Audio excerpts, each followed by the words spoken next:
Arkadaşlar burası da Peynirciler Çarşısı. Burası Van.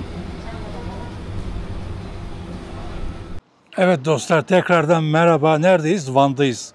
Bugün gezimize başladık. Bugün şöyle Van Kedi Evi'ne geldik. Şimdi biraz sonra orayı gezeceğiz. Çok güzel bir yer. Bildiğiniz gibi Van kedileri gözleri renkli oluyor. Şöyle bir göstereyim size. Şöyle bir yakınlaştırayım. Evet, meşhur, ünlü Van kedileri.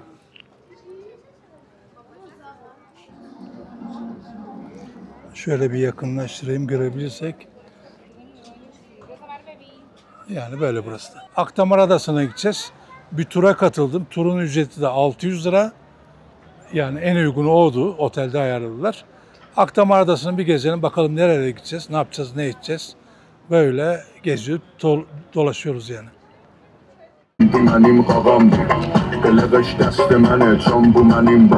Eski Van'a geldik. Şöyle kale gibi eski Van evleri.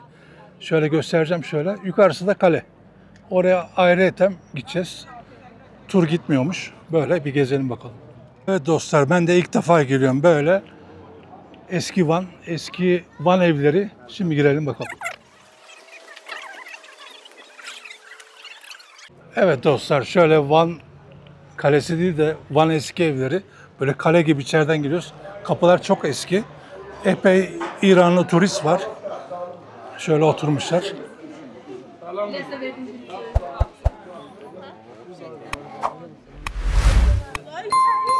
Evet, şöyle gezelim içeri doğru. Evet. İçinde camiler var, hanlar var, hamamlar var. Eski Van evleri. Şurada kalıntıları görüyorsunuz. Şu an kapalı, kazı yapılıyor. Evet. Şöyle güzel bir çadır var. Evet dostlar, burası cami gördüğünüz gibi. İçeri doğru giriyoruz. Gerçekten çok kalabalık. Şöyle bir şadırvana geldik. Burası caminin havlusu. Camimiz burada. Şöyle. Evet, cami şöyle tek kubbeli. Herhalde içeri bakacağız, giriyoruz mu, giremiyoruz mu? Şadırvanı da çok güzelmiş.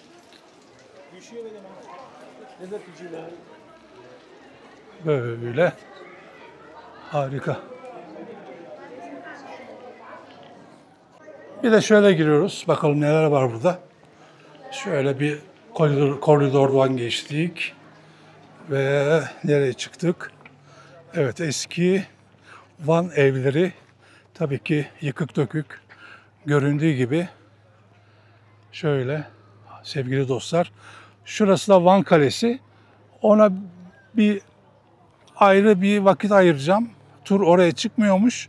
Oraya ayrıyeten bir çıkarız. Vakit olursa tabii. Gezer dolaşırız. Evet, böyle. Hala bakın kazılar devam ediyor. Gördüğünüz gibi.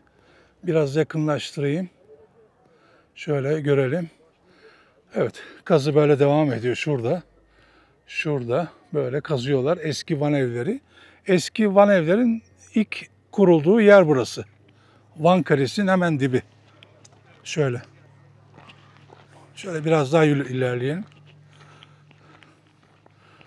Evet, fazla bir şey yok. Bakalım şu köşede ne var. Evet, böyle Van Kalesi zaten burada. Şöyle, şurası da Van eski evleri. Bir de arkada var, orada da kazı yapıyorlar. Sevgili dostlar. Evet dostlar, nasılsınız, iyi misiniz? Çok şükür ben de iyiyim. Van'dayım, geziyorum, dolaşıyorum. Nasıl mı dolaşıyorum? Tabii ki emekli maaşımızla dolaşıyoruz. Başka gelirimiz de yok. Kıyım kıyım böyle harcama yapıyoruz. Siz de kahvede oturmayın, evde oturmayın. Benim gibisiniz, benim gibi durumdaysanız çıkın gezin, çıkın gezin diyorum size. Böyle yani harika yerleri siz de görürsünüz. Evet arkadaşlar, Hüsrev Paşa Camisi'nin buradayız. Şöyle bir içeri girelim, bir bakalım. Evet, Bismillah diyoruz, içerimizi giriyoruz. Gerçekten çok güzel bir cami. Tek kubbe üstünde oturtulmuş böyle. Kadınların da namaz kılacakları yerleri var. Burada kapalı. Böyle namazınızı kılabilirsiniz. Harika yani, güzel. Bir görmüş olduk. Şöyle. Etraf çinilerle kaplı. Evet, çıkalım. Evet, Hüşret Paşa Camii. Kısa bir bilgi vereyim. Şöyle, burada Kanuni Sultan Süleyman tarafından yapılmış. Böyle Hüseyin Paşa, evet. Mimar Sinan dönemine denk geliyor 1567'de, o zaman evet. şey yaptırıyor. Mimar Sinan tarafından kendisi yaptırıyor. Evet. Teşekkür ederim. Evet dostlar, şimdi bir yer daha durduk. Şöyle deniz kıyısındayız. Harika bir yer. Buradan da Akdamar Adası'na gideceğiz inşallah. Şöyle bir yazı yazmışlar. Allow you one diye böyle. Herkes fotoğraf, selfie falan çekiliyor. Böyle bir yer yani. Güzel bir yer. Evet dostlar, Seyir Tepesi'ne geldik. Şöyle göründüğü gibi biraz sonra Seyir Tepesi'ni gezeceğiz. Dolaşacağız. Evet dostlar, Van'dayız. Seyir Tepesi'ne geldik. Şöyle girişte hemen dondurmacı var. Dondurma alabilirsiniz. Şöyle bir ilerleyelim.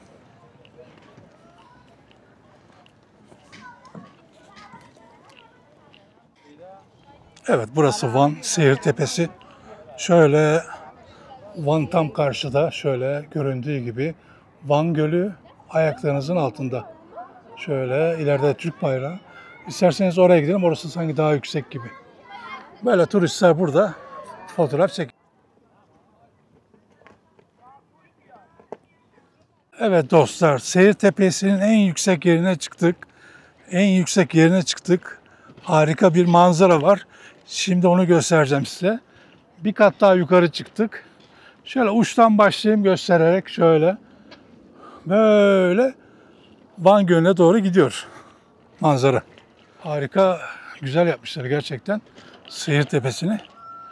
Kahve var, oturup yer içersiniz. Güzel. Şöyle bir göstereyim. Evet. Şöyle göründüğü gibi fotoğraf, selfie, videonuzu burada çekebilirsiniz. Burası Van. Sevgili dostlar, Van Seyir Tepesi. Göründüğü gibi çok güzel bir manzara var.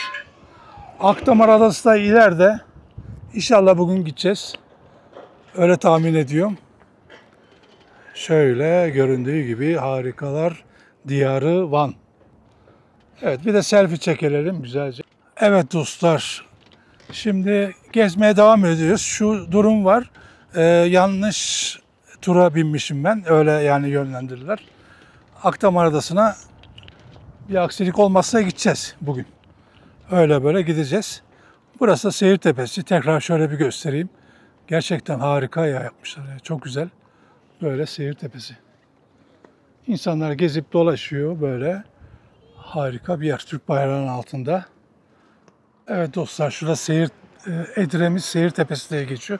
Burada selfie falan, video falan çekebilirsiniz.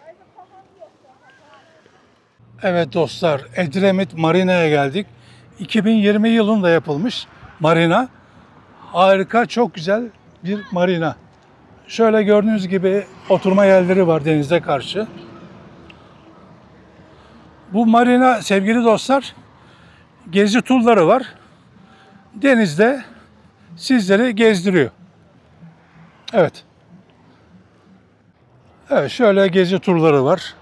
Burada Van Gölü'nü size gezdiriyor. Adaya falan gitmiyor bunlar. Sadece Van Gölü'nü gezdiriyorlar. Şöyle bir marina yapmışlar. Gerçekten çok güzel. Ta aşağı kadar gidiyor. Şöyle gidiyor. Seyir terasları yapmışlar şöyle.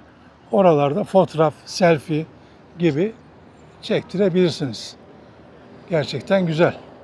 Servis arabaları burada hepsi. Çoğu burada. Şurada göründüğü gibi. Hepsi burada. İnsanlar gezip dolaşıyor. Böyle size bir bilgilendireyim dedim. Arkadaşlar, Van'a gelirseniz gerçekten çok güzel görünümler var, güzel yerler var. Harika. Yemekleri o kadar pahalı değil de ucuz yani Van yemekleri. Şöyle gerçekten çok güzel yapmışlar limanı. Deniz masmavi, harika, tertemiz.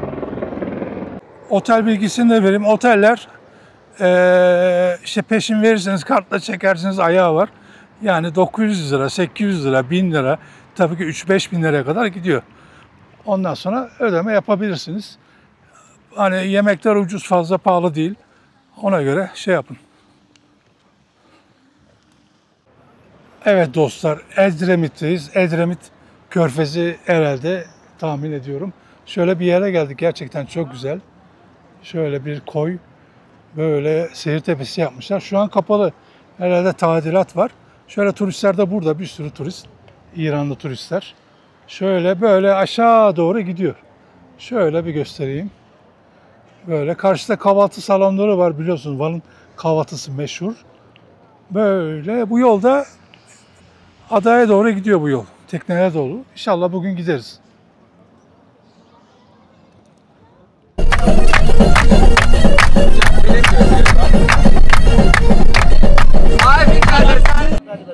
Evet dostlar, tekrar merhaba. Nasılsın abi? Merhaba, teşekkür ederim efendim. Siz Tamam. tek kişisiniz. Ha, tek Ada kişi. içine mi gideceğiz?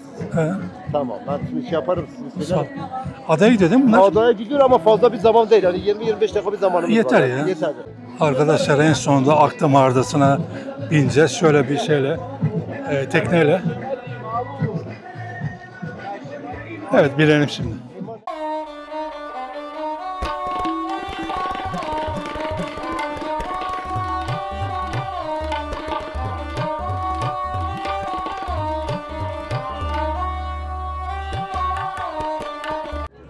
Evet dostlar, Akdamar Adası'na doğru hareket ettik. Hayırlısıyla bugün Akdamar Adası'na doğru gidiyoruz. Evet dostlar, Akdamar Adası'na geldik. Harika. 2-3 sene önce gelmiştim burası. Burası Akdamar Adası. Tamara'nın kilisesine geldik. Şöyle çok güzel bir kilise yapmışlar. Tabii yüzyıllar önce. Buranın hikayesini herkes biliyor. Tamara'nın kilisesi diye geçiyor. Tamara bir genç kızı, genç bir oğlanı seviyor. Tabii sonu hüsran oluyor, aynı olaylardaki gibi. Böyle. Evet dostlar, şöyle bir girelim. Şöyle kitap ayısı da var, burada okuyabilirsiniz. Evet, içerisi karanlık. Hemen gece modunu alalım. Şöyle modunda gözüküyordur inşallah. Şöyle, burası Tamara'nın kilisesi. Şöyle bir çıkayım yukarı doğru. Evet, şöyle bir hol karşılıyor sizi. Şöyle gördüğünüz gibi ta karşıda bir güzel ayinler burada oluyordu. Şöyle tek kubbe üzerine oturtulmuş bir kilise. Tamara'nın kilisesi. Sevgili dostlar. Böyle yani. Güzel. Şu an gece modunda çekiyorum. İnşallah güzel gözüküyordur. Çünkü burası karanlık. Size bir kuyu göstereceğim. Dilek kuyusu. Şöyle. Buradan dileğinizi tutuyorsunuz. Bu kuyunun içine atıyorsunuz ve dileğiniz oluyor diyorlar. Doğru mu yalan mı bilmiyorum yani. Şöyle. Tamam. Evet. Akdamar Adası'nın kiliseyi de gezdik. Nasıl gözüküyor? İçerisi karanlık ama ben aydınlık gözükmem lazım. Şöyle. Harika.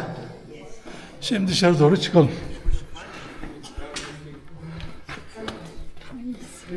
Evet. Dışarı doğru çıkıyoruz. Eğilerek şöyle. Kapı böyle eğilerek. Bu da saygıdan ötürü şöyle arkadaşlar, şunlar da ayin sırasında mum diliyorlar, mum dikiyorlar yani şurada gördüğünüz gibi. Evet, Akdamar Adası bu kadar. Tamara'nın kilisesini gezdik. Tamara biliyorsunuz zengin bir kız. Kız bir çobanı seviyor. Yani hikaye böyle gidiyor ama ikisi de ölüyor, intihar ediyor. Durumlar böyle. Akdamar Adası'ndan aşağı doğru tekneye doğru gidiyoruz. Şöyle merdivenlerden dikkat edin, düşmeyesin.